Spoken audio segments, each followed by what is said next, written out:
Again, welcome to the 8 News Show live on a Friday night. Wow, we've got a really interesting show for you tonight. I'm really looking forward to it. Before I do the introductions though, I would like to just quickly let everyone know that we have been calling this show the Babbling with Misfits, Losers and Dropkicks. Well, upon consideration, I think we're going to take it a little more seriously. So the name change now is just 8 News live on a Friday night. Maybe a little bit boring, but I think we need to give it the proper theme for what it deserves, if that's the right way to put it. Look, the other thing I'd really like everyone to do is ask you to install the Podbean app. If you're not already doing that, please do that on your mobile device so that you can join in the conversation tonight, because we are live.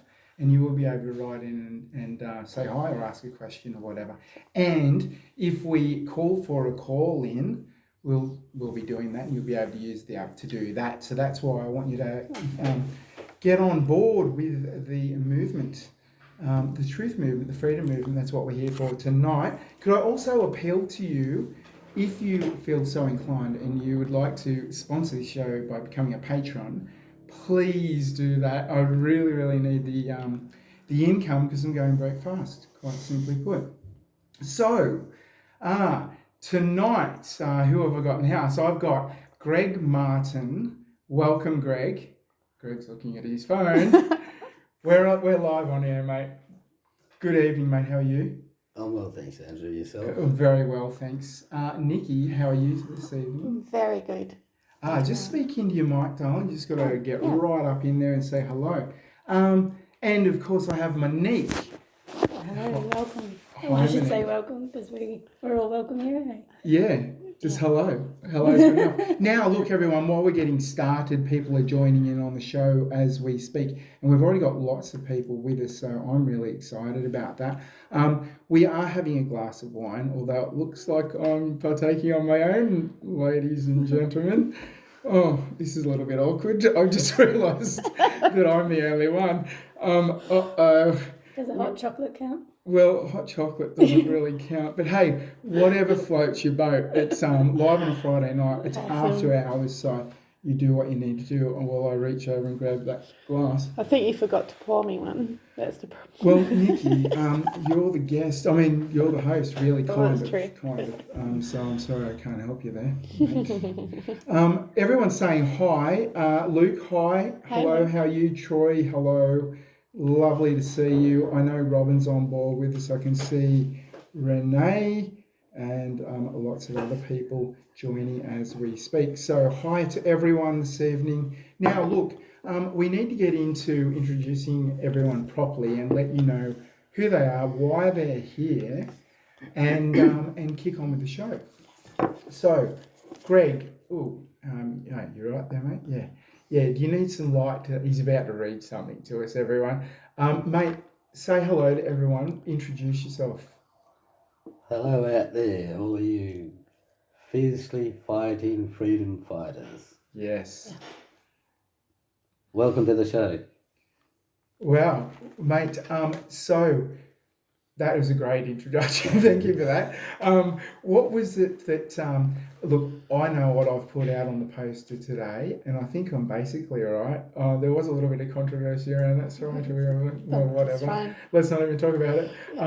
Mate, you've been heavily involved in the dispute with Perth City Council over the rightful access to Matagarup Island, actually sort of, not actually, but currently known as Harrison Island here in Perth. Mate, and I think a whole lot of my listeners may have seen my video that I did with you about that, but tell us just quickly what that's about and where you're currently at, because I know we're going to circle back to that a little bit later on, but where's that currently at? Sure. On the 12th of February 2012, myself and a group of others, we established in Young our tent embassy. The tent embassy, Aboriginal tent embassy, the original one was placed in Canberra, Yeah. outside of the old Parliament House. It was established in 1972 to establish a point of contact for all the First Nations people around the country to let the world know, let the nation know that, you know, we are the sovereign people. We are the First Nations people. We are a separate ethnographic people in the land. Yeah. We are of the land. We hold the laws and customs of the land. So we established the Nyungar Tent Embassy, which is the tribal family group. It's also known as the Bibbulmun people. Yeah.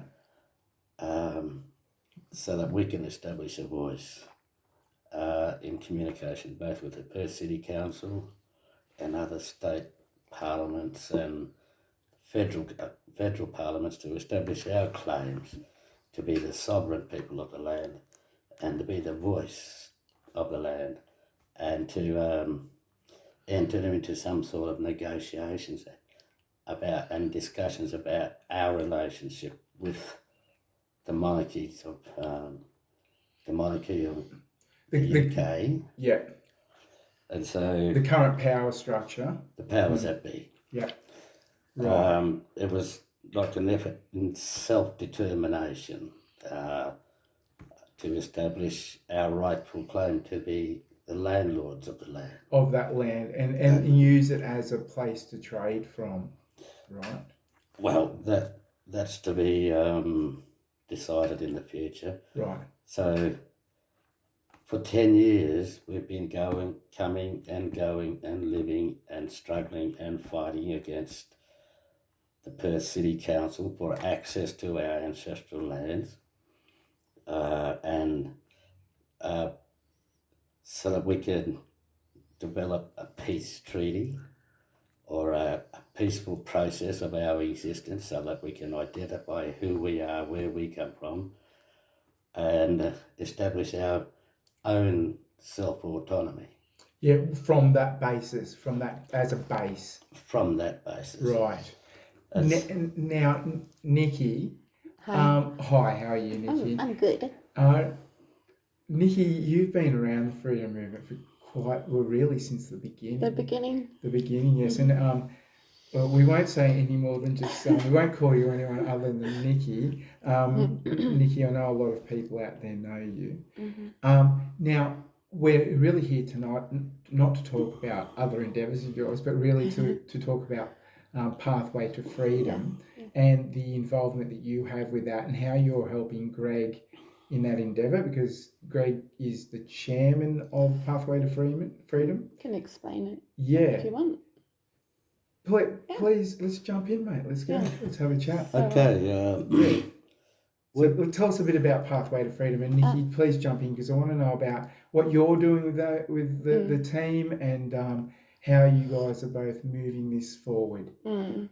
Okay, then we moved onto the island on the 1st of January this year in an endeavour to recreate this process of negotiations, discussions with the City of Perth, who have claimed our island, renamed it, and claimed to have the rule of law over our island.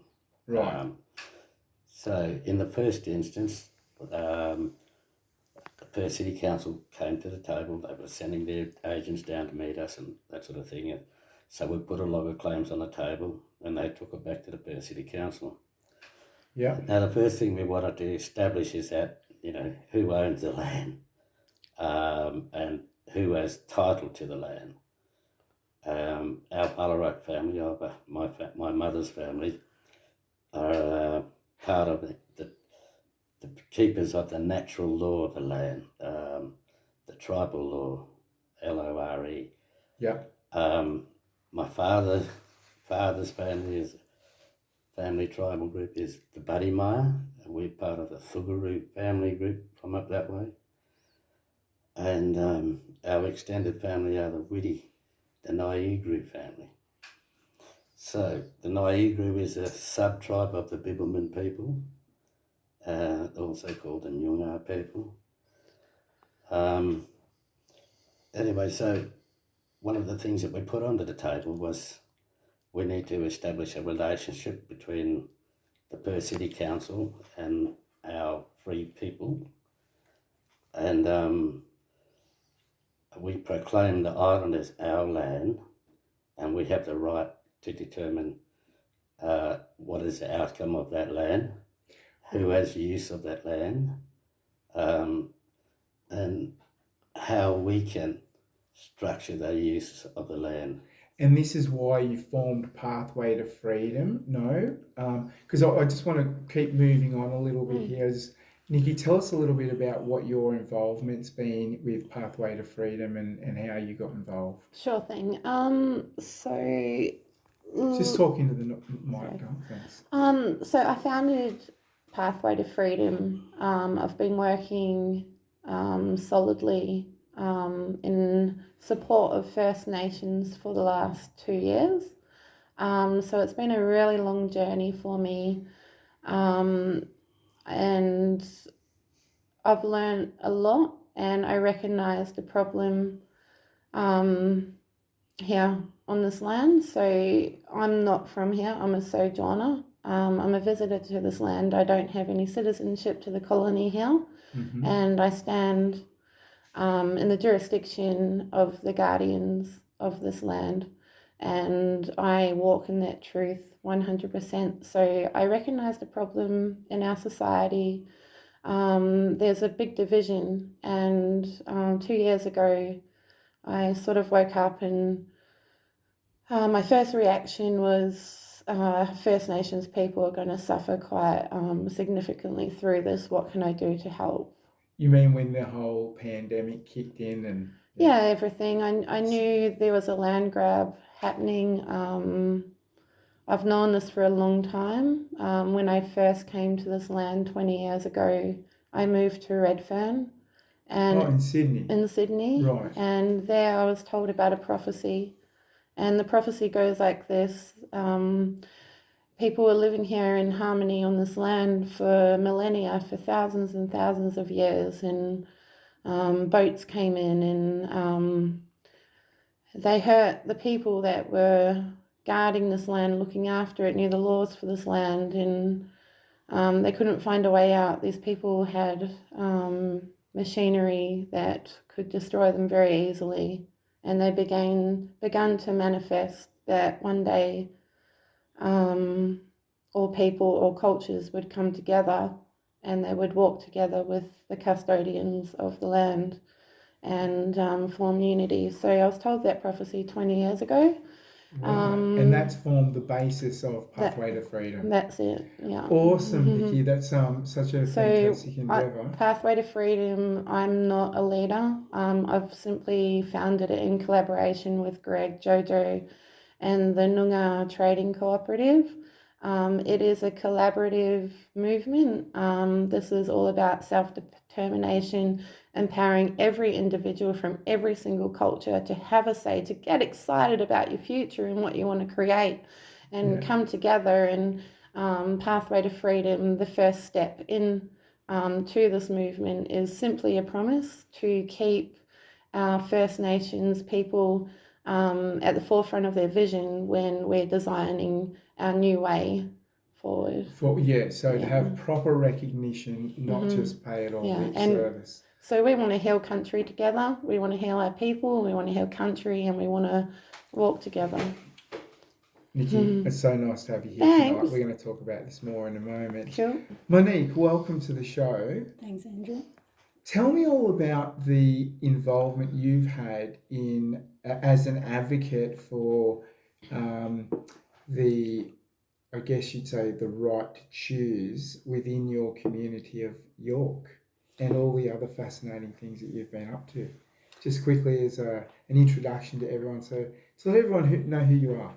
Okay, so Monique, and I chose, when, like Nikki, is very interesting how she decided where she was going to land up standing. For me, it was, I felt everybody was trying to pick a side, and everybody was trying to realise where that side was, that there was this side and that side, and then there was black hats and white hats, and then there was, who was good and who was bad.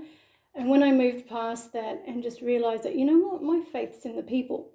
Yeah. And so I joined where that was, and that was in local government. Right. So, oh, I don't know what that noise was, but you sort of started to see that what was being presented to you through mainstream media was a little bit of an illusion. Oh, and I knew about this about 15 years ago. Right. So right. I had an idea of things. So everything was just more stepping into place, and then just something needed to be done now.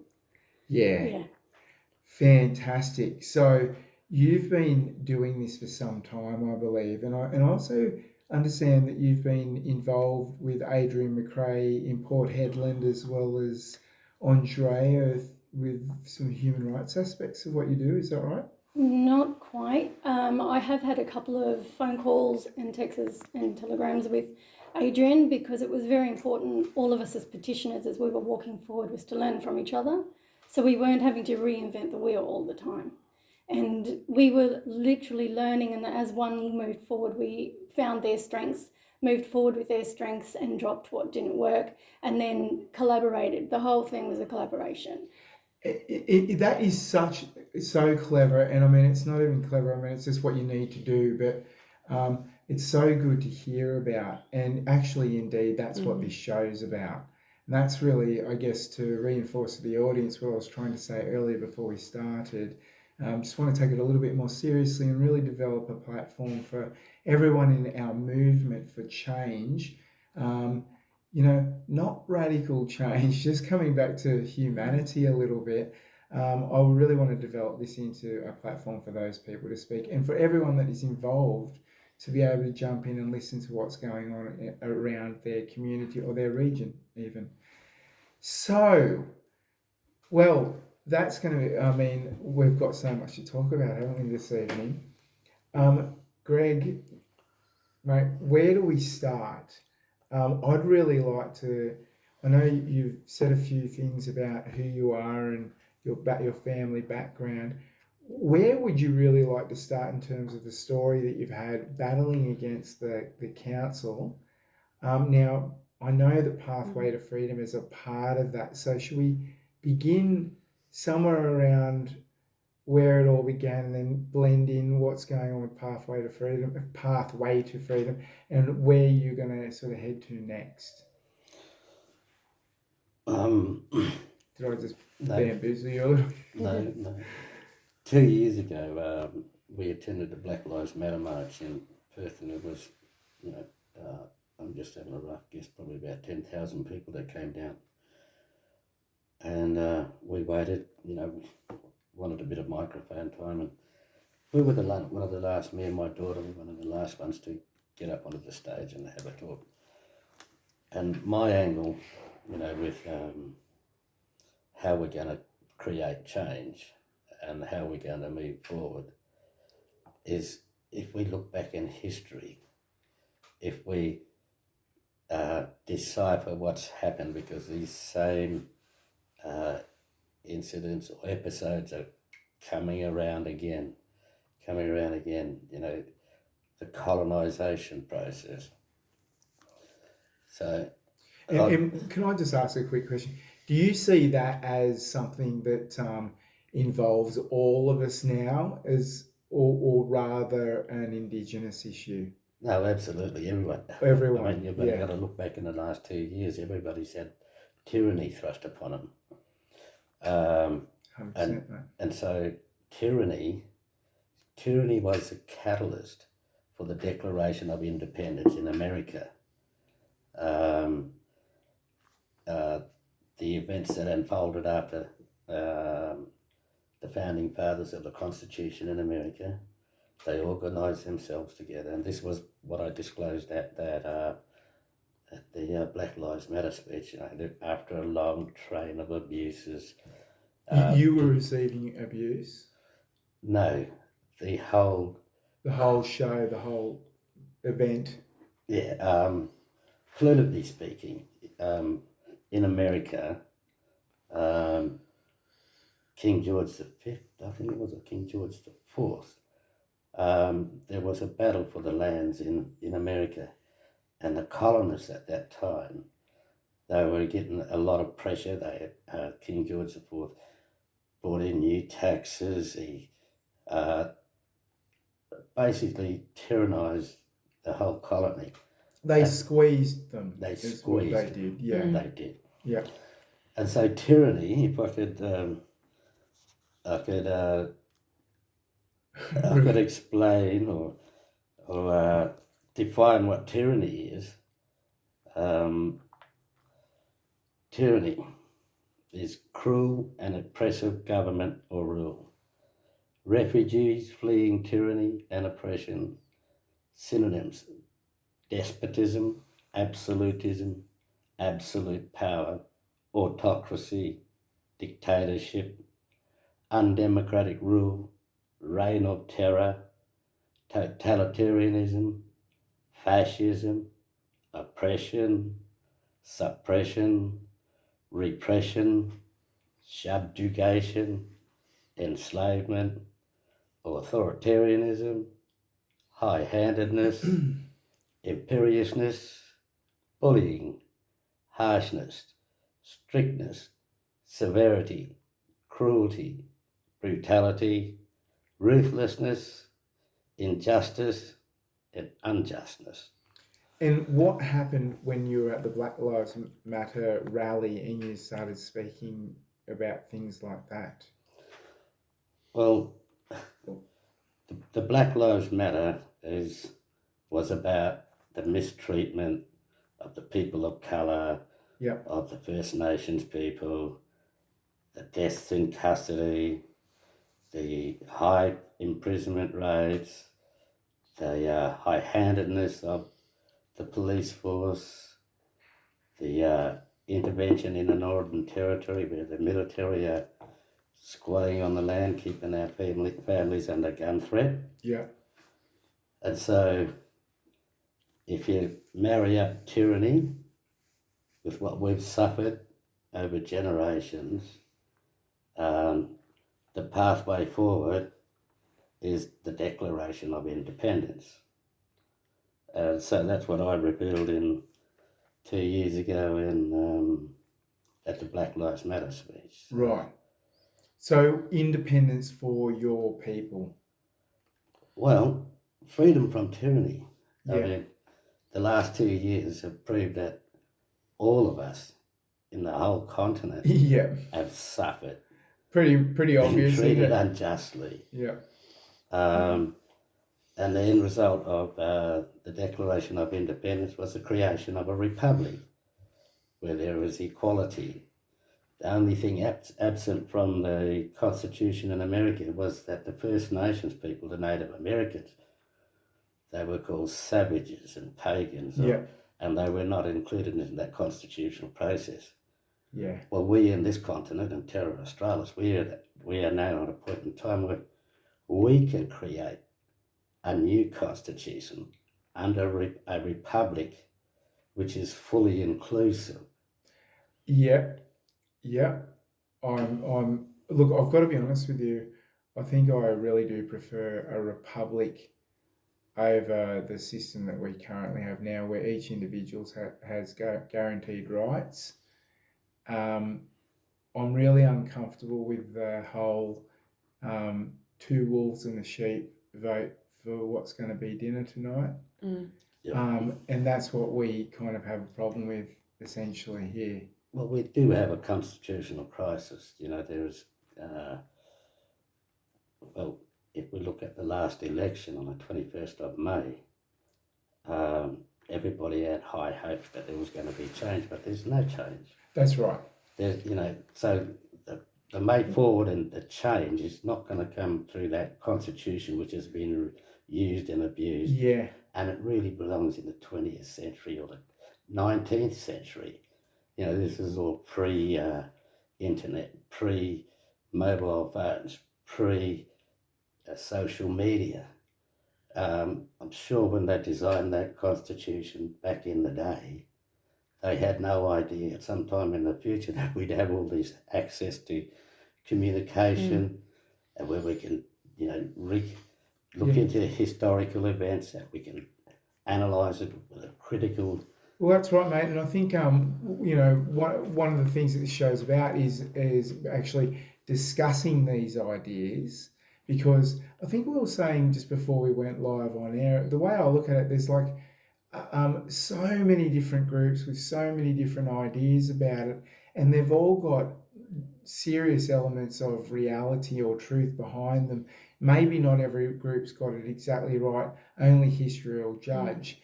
But what I really prefer to sort of deal with is supporting that overall process, because it's kind of like sperm trying to attack the egg, right? Eventually one will get through, and there'll be one right idea will get through. And by sharing our ideas with the movement that we do have here in Western Australia, and I know it's Australia-wide, for me, I feel like we're a little bit cut off from the East Coast with what's going on in this.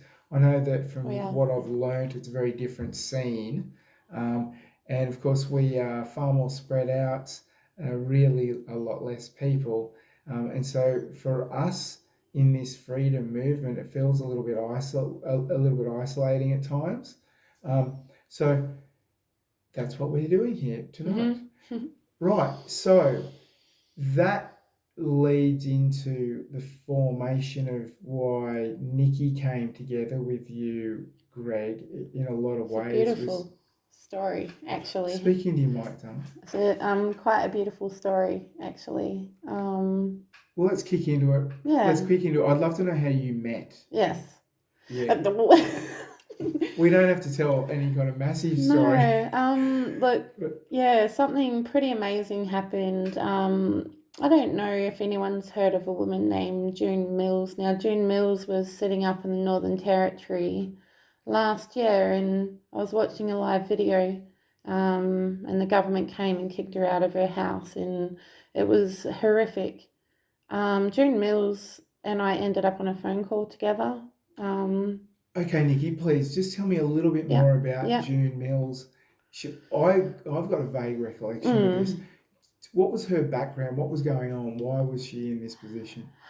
She was situated in her home. I believe the government provided her that home. They decided that they didn't want her living there anymore, and they literally went to her house and kicked her out. They put chains on her gate, and they wouldn't let her back in. Yeah, and they kicked her out onto the streets during this time as well. In the Northern Territory, they were putting people in quarantine, taking them out of community. So there was a lot going on. It was highly stressful. I felt very helpless, but I did end up on a phone call with June, and she said to me, Nikki, can you please do... Well, I was on the phone call with other people, and she and someone else requested that we do a unity circle. Right. So I arranged that with some other people, and this unity was to be a circle where we would tap on the ground, and we would set the intention that this year would be the year that all cultures come together and walk this path into freedom. So I had previously spoken to Greg on the phone, and I had met Jojo once. And sorry, 1 sec. Yeah. Going back to June. Yeah, June. Yeah. Yeah. How did you actually get in contact with her? I'm fascinated to understand. She's been kicked out of her house. I couldn't really tell you, because my journey here, I've been walking alone, and I've put myself in so many situations where I've just things just happen. Yeah. Isn't it fascinating for all of you that in this journey that we've all been on for the last 6 months, the people that come into our lives at the right moment is quite amazing, isn't it? Really beautiful, yeah. Yeah. Have you had much experience with that, Monique? I mean, like, Adrian's a great guy, and you guys have connected. How about other people? You have this on a weekly basis, I'm assuming.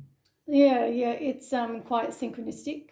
my life's always been very much like that anyway, with the way that I walk. But definitely in the last 6 months, it's just you don't need to really plan much anymore. If you're on the right path, It all just you're falls going into to align. place. Yep, absolutely. It's amazing. Hey, I've got a Yeah. funny little story. So, maybe not so funny, but I've been undergoing an unfair dismissal case, right?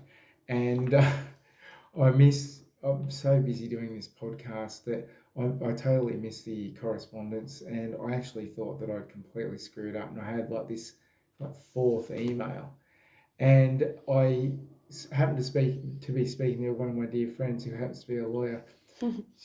Told them about it. I forwarded the email to them. I went, "Oh shit, you've got to have this done by 4 p.m. today." Talk about synchronicity. Anyway, I got it all done, and how I don't know. But so that was one of those funny little experiences that we all kind of have, where everything just drops into place. I think because we're on our proper path, maybe. Agree. Which I think I've just stolen your own words, but that's what I was thinking beforehand as well. Now, Greg, are you with us, brother? I'm on board. I'm on board. He's doing research, everybody. He's fiercely at it.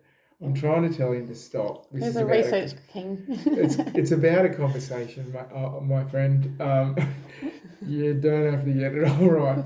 It's a Friday night and we're drinking wine. So, by the way, I'd just like to quickly call out to the audience. Please reach out, say hello, and ask any questions, or tell me to get my ass into gear in this conversation, whatever you want to say. Any feedback would be lovely. Anyone who's got some feedback on this whole Patreon thing that I'm trying to get going here, I don't know what the heck I'm doing, and I don't know whether I'm doing it right or not. So if anyone's got any advice or want to give me a bit of feedback on all that, or anything else I'm doing, please let me know. Now, Greg, let's get into talking about Matagarup Island. When you started your petition to the council, and just essentially what's happened over the last 12 years you've been doing this, you and your daughter. And I mean, where you're currently at, what's the story? Any wins? Let's start from the beginning, hey? Well, since 2012, initially we tried to establish communication with the City of Perth. Matagarup Island is a very sacred place to our family, our Ballarat family.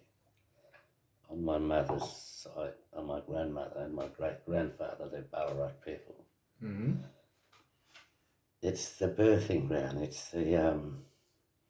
It's where our ancestor Fanny Balba was born. It's where her placenta is buried. My two daughters, my grandchildren, their placentas are also buried on that island. It's a very sacred birthing ground. It's where our families get their souls from out of the ground. Yeah. It's the heartbeat of our identity.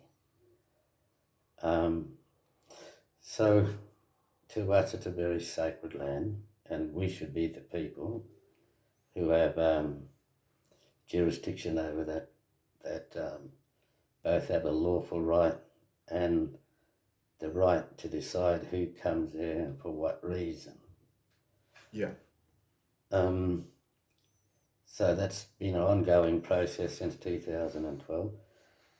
We moved back on there this year in January, and like I said, the first log of claims that we put on the table to the Perth City Council was we wanted to establish an armistice, because every time we moved back onto the island in a peaceful way, we were walked on with, confronted. We were confronted by armed police in a full metal jacket, putting us under gun threat, under the threat of being the next death in custody. Yeah, they came at you with a solid show of force, and also the day that I witnessed, and there were just as many rangers there to do the heavy lifting for the police, and the police were just there to take or enforce the situation. Safe city. Well, Safe city just- scapegoats. It's Yeah. Right. they're the Perth City Council have weaponised ordinary working class people. Yeah. The Rangers. Yeah, I was really quite shocked at the way that was all carried out that day. The fact that we'll go back a couple of steps, but we're talking about that day, right? When they came in and just cleared you off the land. This was in March, around March 12th, I believe. That was 25th of March. 25th, a bit later. Okay, the 25th. I'll never forget it. I got an urgent call to get down there, and me and the other boys jumped in the car and raced over. And I was so glad I did, because I really got to see the heavy-handedness of what you're describing, or you have been describing.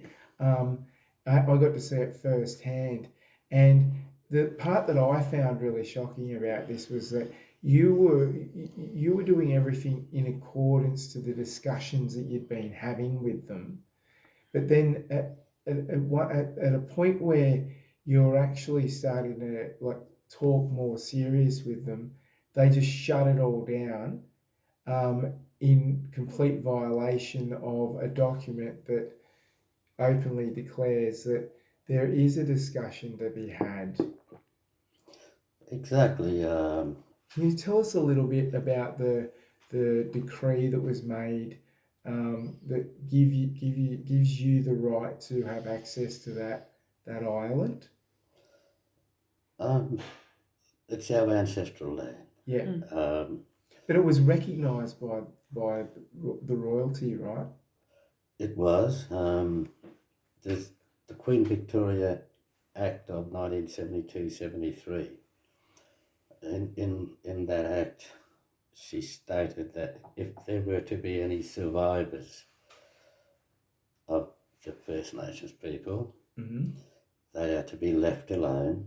They are to form a cooperative, and if there's any fraudulent land transfers, we are to take out a lien, and those people will be punished by her laws. And so we did that.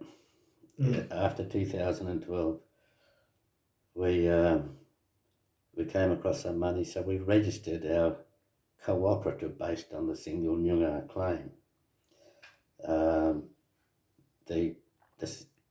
How it was negotiated through the federal court, the single Noongar claim, which spans from Esperance right up to Jurien Bay, and 100 or so kilometres inland. How it panned out was that through the negotiating process, the land that they claimed through the Southwest Aboriginal Land and Sea Council was already under claim by the Noongar Land Council.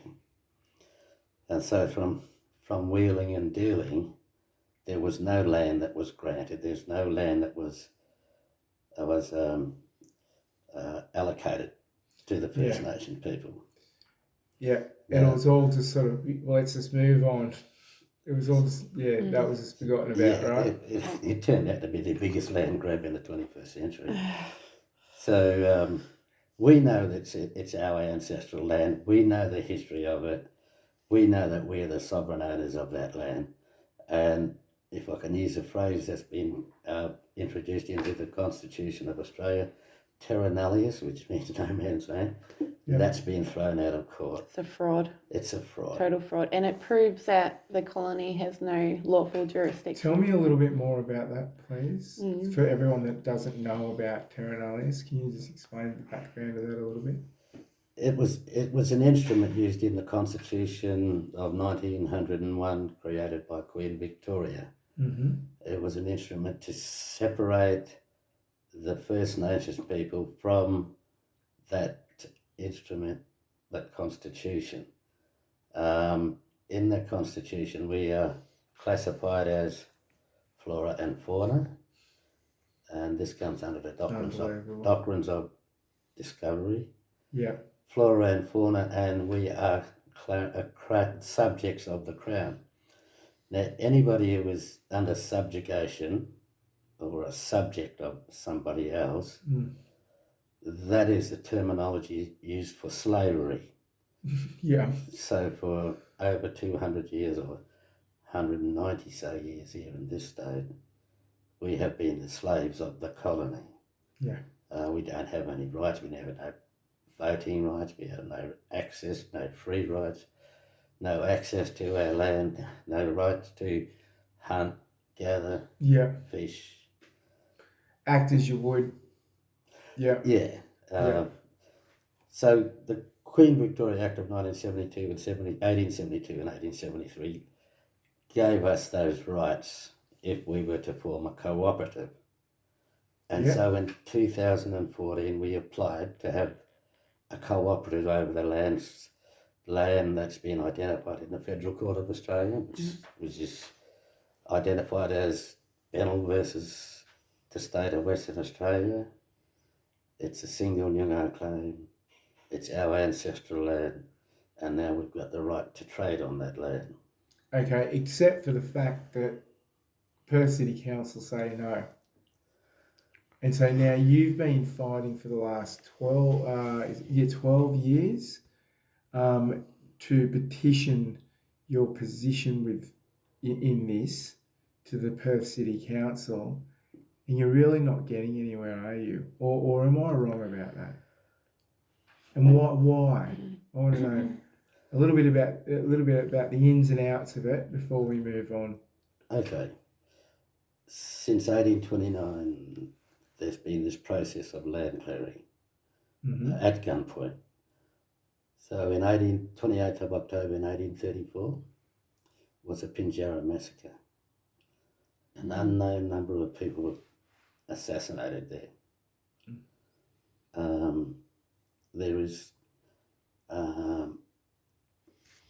There is an opinion that up to 140 people were slaughtered there.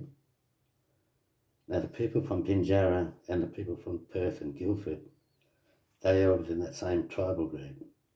There was this intermarriage system operating between those two areas. And so it was left up to Governor Sterling to teach the people a lesson for standing up for their line, for their land, for resisting the colony. Yeah. They were.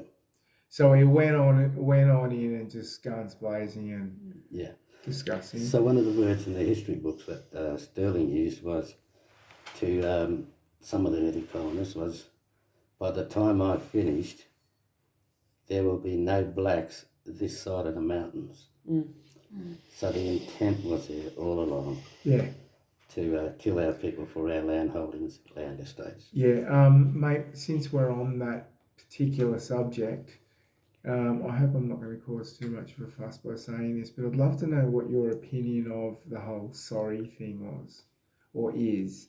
So, the government made this massive big deal about saying sorry, but now I'm no scholar on the subject, right? But from the very little that I understand, I would go so far as to say that was literally just paying lip service and not much more. What would you say to that? Yeah, it was a point in time where people had been campaigning. The sorry thing was all about stolen generation. It was about kidnapping little children from their parents, from their mums and dads, taking them away to a faraway place and giving orders that, these people are not to be released until their age of 18. And it was purposefully done. If you destroy the family, then you destroy the tribe, and you destroy the memory, you destroy the language, you destroy the customary law. And that side of it, I completely understand. I think this sort of relates back to Pathway to Freedom, is that I think what I'm trying to say is that there hasn't really been that actual change. There's the sorry, but we'll just continue on as we were. It's not real. Does that make sense? It's totally insincere. Yeah, that's what I'm getting at, right? And I mean, you only had to witness what happened on Madagascar Island. I'll keep using that name. Yeah. Where there is a fair basis for the discussion to be had, and you're just simply you've been trying to have the discussion for the last 12 years. And then it's sort of come to that point where you've gone, okay, well, I'm just going to move things forward now and actually start setting up a cooperative. You've set up a mailbox, which I'm just going to take a guess at. Is it there anymore? Is it there? Is it still there? Is it gone? It's gone. Right, okay. It'll be back, don't worry. Yeah, well, and instead of the council, I mean, they made it appear as though they were going to head in the right direction with you. But at the moment when they went, right, this isn't going anywhere, boom, we come in, Mr. Dean Tor or Val. No, Dean Val? Ball. No, Dean- Dean Ball and Vivian Brown of the coordinators of Safe Cities. And real sort of secret police like flashes his Black badge at me flags, when yeah. I ask him for a real FBI style. And it was quite aggressive as well when I asked him to identify himself. And he didn't have any time for this sort of thing. And I mean, it was fascinating. If anyone wants to go back and watch my video on this, it's the Bellman Report, everybody, on YouTube and Rumble. This guy, you see him wearing his face mask, right? Now, we're all out. I know it was during the face the nappy diaper for your face mandate. But here's this guy out on the island, got his own free space. It was in the outdoors, the whole thing. And he's got this mask on, and it's literally like flexing fully in and fully out with every breath he takes. And it was kind of like Darth Vader, you know what I mean? And it was actually just creepy and really just disgusting. And I don't know how that guy goes to sleep at night. I really It's don't. interesting, that guy, there was a time when, it was the day before, actually. It was the 24th of March, and our friend Vivian Brown came down, Dean Ball came down, and I recorded the whole conversation. I asked Dean 3 times. I let him know the history of the country. He came with a British accent too, so he was new here. Right. And I gave him a bit of a brief on the history, and he pretty much said, get over it. And and that's the attitude, right? Yeah. It's sorry, but we're only saying sorry. We're not moving forward. And I just kind of think, I don't know the answers, right? I just kind of think that we need to be able to have the discussions and for there to be a fair and amicable outcome, even if the outcome's not what either side particularly wanted. There has to be a good understanding of why it went that way, so that each side can at least acknowledge the point. You know what I mean? I don't like this whole business of where you have a pretty valid and just discussion or reason for doing something, and it just being simply shut down. At the local level, I don't think they should be, because I mean, certainly then you get up to the federal level, and then if we go to this whole globalist sort of model, which we're being hardcore pushed into, we're going to be in deep shit, right? If we can't take back local government and work together locally, then we're screwed. So I guess that is a good segue into what you've been doing, Monique. And I just want to quickly just reach out to my other co-hosts here. Please jump in and be part of the discussion, guys. Everyone's a little bit nervous, I think. I'm not sure. I'm not sure what's going on. I think it's a lack of alcohol. But that's that. So, Monique, you're very similar in some of the things that you've been doing, like Greg has been doing. Tell us what your main cause is, and what sort of activities you've undertaken with the York Town Council. That's a very broad question to a very specific pathway. Okay, where would Okay. you like to start then? So, really the pathway formed itself. I remember being at a rally back in February, and a beautiful woman by the name of Diane Cudby was on the stage just asking people to come in and put their name down to be a petitioner for their local council. All came under the premise of what Livingstone in Queensland managed to do. They came in before the mandates though, and they decided as a community that they just weren't going to participate. So they had a little bit Oh, this is different in stand. York. No, that was in Queensland. Oh, sorry. Yeah. I just, So because there was this sort of opening, Diane's main focus was we should be able to do that here. So she became the Right. main hub for all of us, and we wouldn't have been able to do it without her. Can you just tell me a little bit about that premise?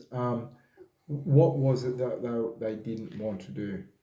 They didn't want to follow the mandate. So basically the businesses of Livingstone came in and said, we don't want to do this. We don't want to mandate our workers, and we don't want to be mandating our customers as they come through the door. This is So not, as a township, so they all chose came, pro-choice as Wow. a township. Yeah. and that I swear I remember seeing something about that. So they got that all done, and then cut to the chase. It's happening here, and you've seen Diana Cudby speak. Yeah, so I literally followed exactly what she said as she was saying it. Found the lady with the clipboard, and I wrote my name down. I then landed up at the Australian Federation meeting that they were having, which was nothing to do with pro-choice. It was just the Australian Federation Party as they were doing their thing coming across. Osfed, yeah. Yep, and they were in Parkville, and I saw Love those Diane guys. there again. Yeah, same. And I approached her again saying, I've sent you emails, and what's happening in York? I get it. Everything's happening in Freo right now, but what's happening in York? And I was just edging to begin. Yeah. So, she got the point that I was serious and started to send me all the forms. And so from there, I literally started heading out into York itself, and it was an amazing view. One that I hadn't seen. All of a Okay. sudden, you could see a depth that wasn't there before. Right, now, hang on a minute. You're based in York, Yes. right? And tell everyone a little bit about Diane, where she's based, and a little bit about that process that you went Well, through. she's Metro.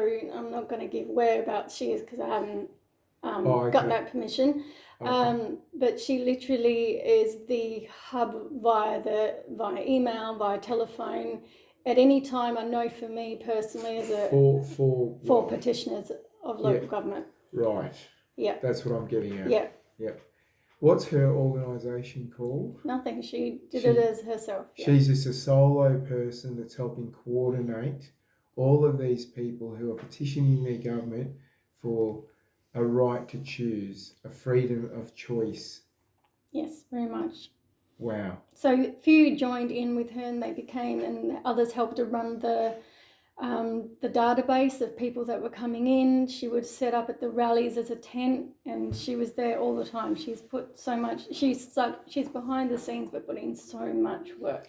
Yeah, and you know what? Everyone tells me about her, and I may have met her, but I just don't remember, unfortunately. And I'm dying to meet you, Diane, if you happen to be listening. And I'm sure we'll get to meet one day and possibly even do a podcast. That'll be great. Just quickly, Robin says hello. Robin's in our audience. Hi, Robin. And hi, everyone else. We have got a few here, but I'm not getting a whole lot of questions from you guys. So if there's anything you want to know about, please ask. So go on. So what specifically, let's talk about the first time you made a petition to the council. What was it all about? And how did that feel doing that?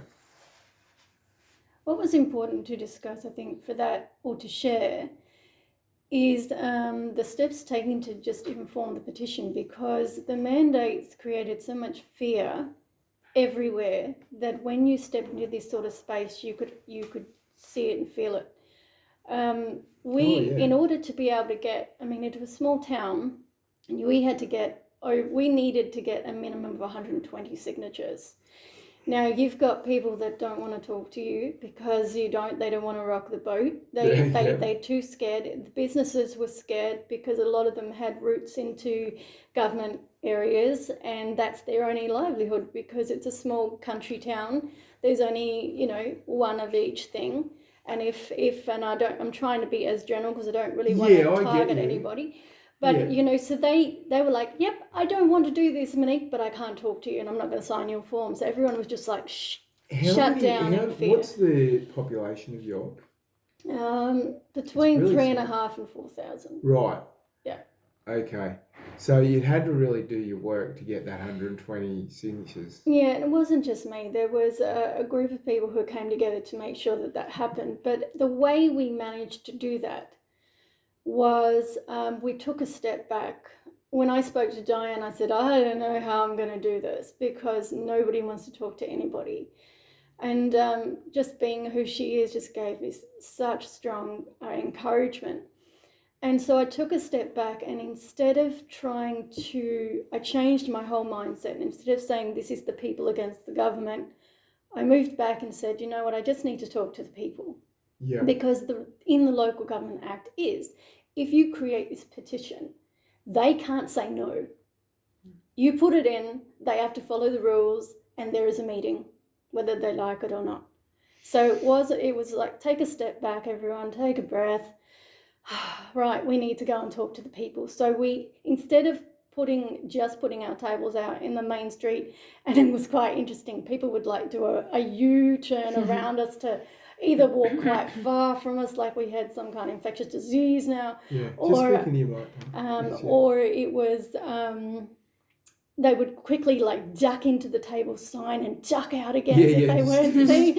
Stealth signatures. It was, and we had people putting our advertisement up that we've got our table out in York, and within a few minutes of being on the local page, it would get pulled down. So we couldn't even keep that sort of thing up on social media. So it was a really interesting pathway. So we came out of the main street and we started, we took the petitions back to the people and we said, okay, who already knows about this? How can you take some forms and go and talk to the people you knew? So we had the main advantage. We were a small country town. People knew each other. Yep. So you were able to get a good little core of people around you that knew everyone else, and then it was a lot easier for. Very much. Yeah. Awesome. Yeah. And then the people were talking to people. Yeah. And people can go around just for to say g'day, and they're actually talking about that, and that's the way it's got to be done, right? Mm-hmm. Yeah. Yeah, 100%. So that's interesting. Now, but I'm really interested to know a bit about the experience you had with actually pushing those petitions through town council, and what were some of the subjects that you were pushing forward? Well, that's a really interesting point because when we realised that as soon as it was going to hit the Shire and they released the fact that we wanted to hold this meeting, we were expecting a massive backlash because it's quite a conservative town. Yeah. So what we did is literally went around all the trade services, all the general businesses, and to as many agricultural farmers as we could. And we had a series of surveying to find out, and we bypassed the vaccine mandate and we went straight to what is the impact. And of course, we were already seeing increase in prices. There was owners of businesses that were so exhausted because they couldn't keep staff. Yeah. There was one impact after the other, and it was only, March. And York didn't really hit mandates. Masks were our first thing was in January. So we weren't the same as the rest of WA sort of. No, it was it only people in York were not impacted. And we were watching people come. And the first thing the business was saying was, so thank goodness to COVID because we got busy because everyone came here. Yeah, because people they had were nowhere else to escaping. go, yeah. Yeah. Yeah, it's a strange time. Back to your question. Yeah. is that once we started collating the data and we were speaking business to business saying, you know what, I know you don't want to talk to me because I know you're scared, but we'll collate your data. We will be your voice. No one will know what you gave us. So all of a sudden, we, instead of the businesses where the government put the businesses and that was against the people and left them in this little island to take all the responsibility itself, we went into that island and we took them out of there and put them behind us and we stood as people. Yeah. So anything that Wow. went around town that was saying, you know, you don't want to do this, the businesses would have gone, no, do you know that they're here to help us? And we just set the premise and redid the narrative. Right. And so we took the original 4. Now, all of the petitioners were asked to do a pro-choice advocacy statement, which basically went across all the discrimination, the problem that we're having, you know, right through to we want to talk with other governmental systems, and we need to look at all these areas. And I included all those, but I worded it in such a way that if anybody was going to come to the meeting, they would feel quite foolish to vote against it because they're actually voting against the town as a whole. Right. So I worded it in a way that you wouldn't want to say no. Okay. Love your work. Can you give me an example of, Sure. of that sort of thing? So this was I know nobody can see that, Just but speak into your mic. if you But can. basically, I created a special electors booklet meeting, Oh wow.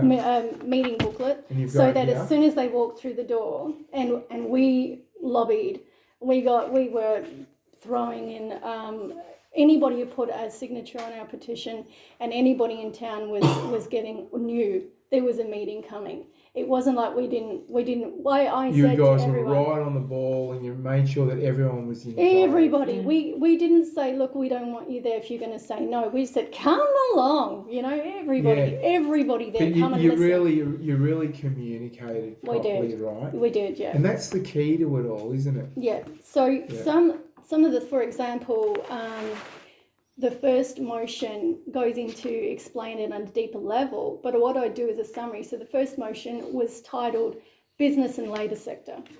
So they couldn't even come in and figure out where was that about a vaccine. Number 2 was motion 2, residents.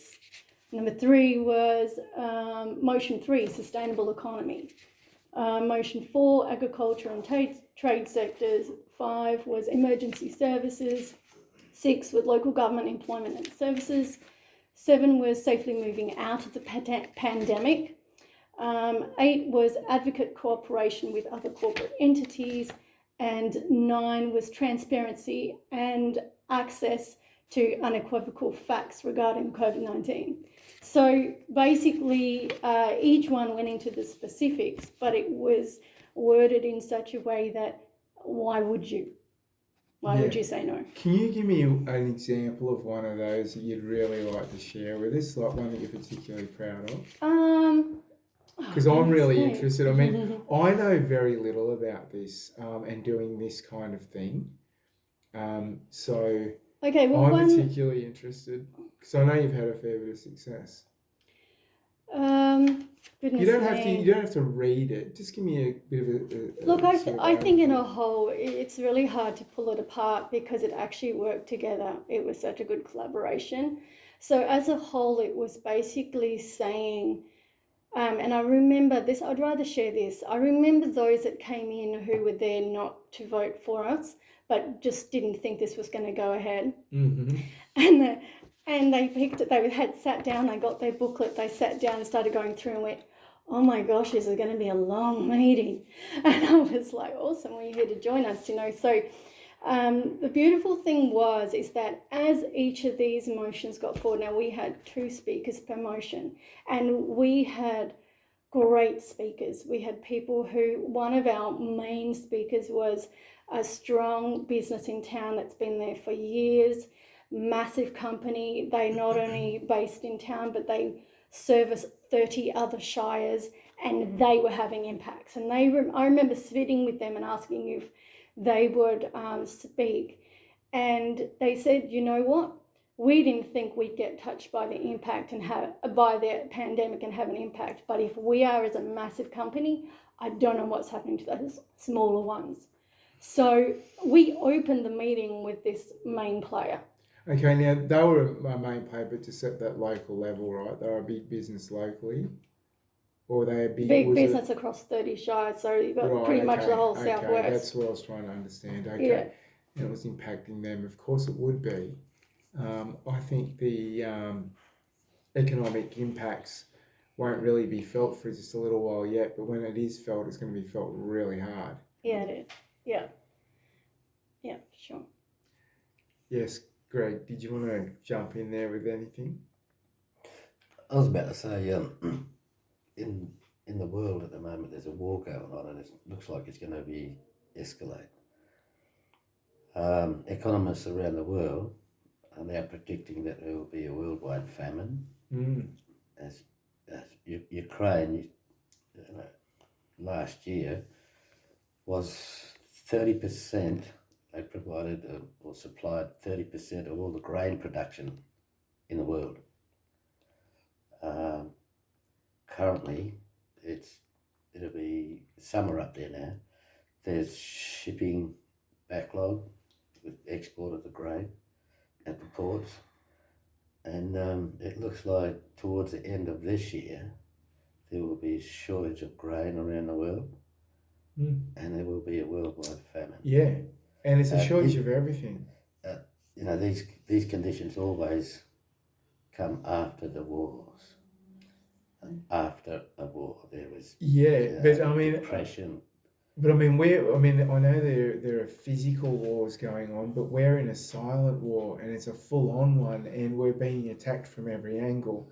And at some point, like you say, there's going to be a massive, depression, all that sort of stuff. And I mean, they're telling us they're going to do it in the World Economic Forum, aren't they? They're saying that they will eat bugs and own nothing and be happy. So here we go, everyone, buckle up. I'd strongly suggest to everybody out there, all the freedom fighters, all the people who maintain their independence, to start growing your own food. Turn your backyard gardens, your front of your yard into food forests. Mate, I'm glad you raised that. I think you're right. Isn't it interesting that the Dan Andrews government in Melbourne are outlawing people doing that? I think it'd be fair to say that there's a very strong ethnic community down there, and they love their veggie patches in their backyard. So, man, I'd like to see when they start enforcing that. But that is the answer, mate. It really is. And I was actually thinking, I've been talking to people like Kelly Newton Wordsworth about biodynamic farming and stuff like that. Permaculture. Permaculture, yeah, aquaculture. Is there space for like a show about that at some point? Because there's some really you can talk about hydroponics and all that sort of thing, and I'm sure everyone knows what I'm talking about there. But there is so much more to that whole thing, and producing your own food is a very serious matter. So you want to have all the expertise that there is available to you to do that. We've only got to look back at the beginning of the pandemic, when there was a shortage of toilet paper. Hey, we're in Perth, mate. Like, I can't buy eggs half the time when I go to the supermarket. What's that about? Don't we grow eggs here? They're all out the back in the stockroom. Monique, isn't there eggs being grown? I mean, is that the right word? Produced out your way? Well, if you have your own chickens, yeah. Oh, okay. Yeah. Invest in chickens. Invest in chickens. Yeah. Okay. We're going to have to maybe share the rooster around so we don't all have to get woken up in the mornings. I don't know what the answer is. But Monique, let's just continue on a little bit with your story, because I'm really interested in just going back to that the way that when you went into the town council meetings, you did it with the entire town already behind you. No, not quite. That came along the way. We got our signatures, and then we started really governing the businesses and collaborating and bringing everybody on side, including the Shire. it was an interesting point. I want to kind of go a little bit back because you said what was one of my most important things is that the meeting ran itself because of the speeches. We had emotional speeches. We had speeches that were purely from the heart and the truth of what was happening to people. Yeah. It was you could not be there and say, I don't think we should let this person suffer. You could not have heard those speeches and gone through that. So Can you give me a little bit of an example? I mean, I'm going to make an assumption there might have been people that have been injured by the vax. You've obviously got businesses going out of business stories. Tell me one or two of those about. well, we had collaboration from farmers that was already, even though the town hadn't been hit by mandates till January 31, they were already being not allowed to take their grain to the main hub because the drivers had to be vaccinated. Or before that, between 2020 and 21, when Australia decided to lock everything down, farmers were sending their grain, exporting, like those sort of things weren't even being mentioned. Then you've got, just in that same space, once you had to have your staff vaccinated, and that's if you didn't lose your staff. And then of course there was all of the directives behind that if they had a positive test, symptoms or not, they couldn't be there. Now if you start throwing your staff out when you rely on natural cyclical nature to grow your grain and you miss the timing, there's no recovery. Do you know what? from I that. just want to add to that these farmers weren't allowed to have truck drivers to drive alone in this massive truck, only to arrive at a facility where they have an automated process for that grain to be dropped off into a hopper and loaded onto a ship, so on and so forth. At the same time, you're allowed to have brothels operating. No vaccination required. I mean, just the sheer stupidity of this conversation or these rules is, I mean, you can't make this shit up, right? It's quite clear that the rules were designed to centralise wealth, and it was away from the people. I mean, amongst so many other things, there is no proper explanation for that other than to say that it wasn't for health purposes, right? I mean, it's ridiculous. This whole thing has been ridiculous. And I've got to stop because I'm going to start ranting on about the Biosecurity Act of 2015 and all those sort of things. So go on, Monique. Okay, so let's go back to the meeting. So when we after each motion, we were put it to the vote, and we got whoever wasn't voting either didn't want to vote because of their own what they had to think about for themselves, or they weren't residents of the town, so you needed to be a ratepayer or such, tick that box. So not all the hands up went up, but we didn't get any hands up to go against. So we carried every vote over, and so that was a very successful night. We then had 1 month before we were able to collaborate with the councillors before their vote, because just because we made the vote, that doesn't pass anything. The councillors now had to decide whether they will carry that vote. Yeah. So that after seeing what was happening in so many other shires, we were like, oh my goodness, what do we do? So again, I came from that positioning of, I have my faith in the people. And the reason I walked into local government is because I didn't see government, I saw people in that space. And so I reached the people in that space. And we had, initially, we needed to get 4 of the 7 on side. And by sitting with 4 of the 7 that I was able to in the time frame, which was absolutely synchronistic, was 4 beautiful males that decided to protect us as a shire and say, yes, we're going to take this forward. And in the end, rather than having 4-3, we got 6-1 in favour with new motions that not only carried all our motions but made our letter even stronger as an advocate to reach the Premier and all the other ministers that were involved as well. Wow. How did that feel to get to that point? Because, I mean, you're a regular citizen, right? And you've just stood I don't know up. how regular I am. Well, I You're mean, regular you- to me. You're not anymore, but this whole thing, is it true, would it be true to say that this entire experience just kind of activated you and you're now in a place that you wouldn't have normally been if life hadn't changed? Yeah, I definitely wouldn't. Politics wasn't my thing. Yeah. Or any of that.